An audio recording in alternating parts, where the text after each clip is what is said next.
So we introduced solving systems earlier in this unit, and we're going to talk about another method for solving systems called the substitution method. But let's review what we know so far. Remember, a solution to a system of equations is a set of values, which most often is in order pair, which makes all equations in the system true. You may wonder, why would I have to learn another method other than graphing? Well, look at the system of equations below, and what is the solution?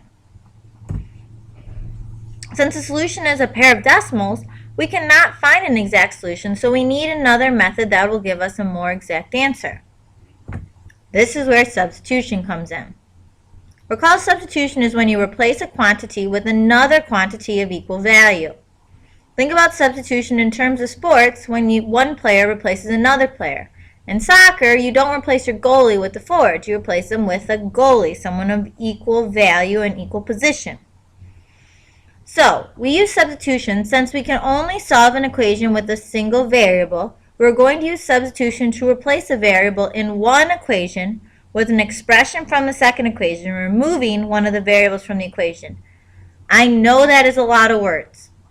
You can read through it again if you're confused, but here's the gist of it. We are changing two equations with two variables into one equation with one variable because we only know how to solve equations with one variable. So we're going to walk through an example, and there are questions. So take a second, pause the video, answer the questions.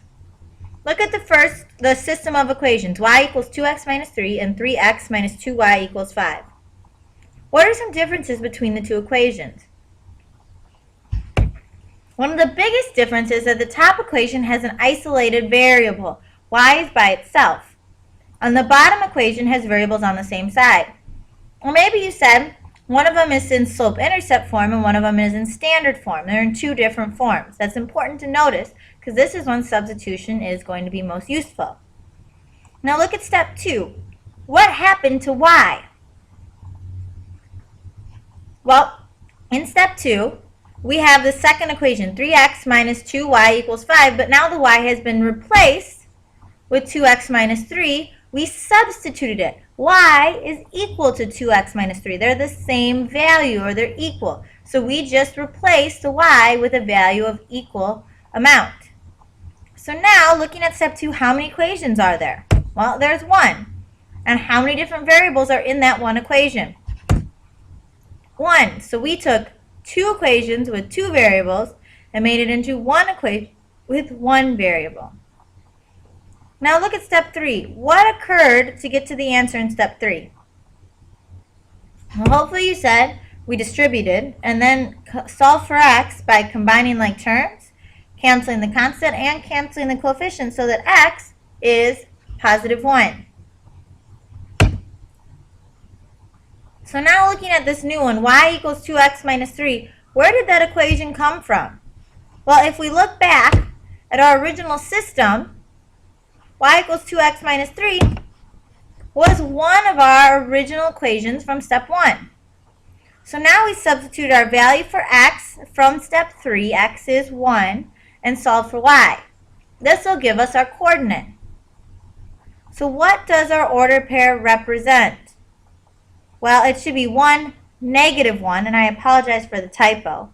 It represents a solution to the system. This order pair is a solution to both equations. It's also the point of intersection of the graphs of the equations. So if I plug these values in, they would work for both. And again, the point is 1, negative 1. So let's look at a few more examples. In the first one, we notice b is by itself, or it's an isolated variable, so we're going to substitute in for b. We replace b in the second equation with negative 2a plus 4. Then we distribute, combine like terms, cancel the constant, and cancel the coefficient and get a is 5 halves. Then remember, we have to plug that in for b and solve for b. So we're going to plug in a is 5 halves back in our first equation for a and solve for b. b is negative 1. So our coordinate, or our intersection, or our solution to the system is 5 halves negative 1. If we look in the second one, m is our isolated variable, so in our first equation, we're going to replace m with a value that's equal to it, negative 3n plus 4. Then you're going to notice we distribute, combine like terms, cancel the constant, and then cancel the coefficient, and n is negative 2. Back to our other equation, we're going to plug in n, or substitute n, to solve for m, because we always need a coordinate. So 10, negative 2 is a solution to our system.